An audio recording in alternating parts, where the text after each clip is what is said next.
Hey, let's take a peek. Yo!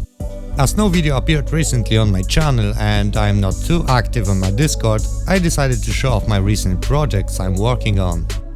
I started learning about networking in Unreal Engine and I'm developing something I call the Unreal Room system.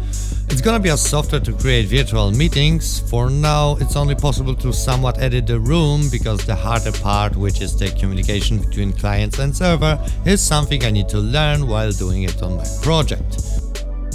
I plan to add really much functionality to the interactions that will be possible while enjoying the meeting. And there's one more project I'm working on, and it's actually an answer to the Raphael Zürcher comment. I hope I pronounced it correctly, right?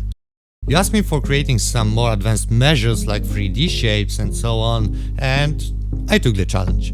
So now I work on a measurement system that will include 2D and 3D shapes to calculate fields and volumes. And for now, I have the simple single and multi-lines ready. Some 2D shapes are also working, but I have to add dimensions so it will be possible to create them either vertically or horizontally. It's gonna take a lot of time because it's also gonna have much more functionality as the previous version, and I will not cover them all, but believe me, it's gonna be worth the time. The main advantage of this tool will be the setup. Add my blueprints to the game folder, place the pawn in the world, add a shortcut for processing, and yes, I will provide the code. It will be possible to switch between your main character and either summon to player or possess at last location, but that's just a plan for now. Okay, Take a Peek series are meant to be short videos, so that's it for now. Thanks for watching, bye!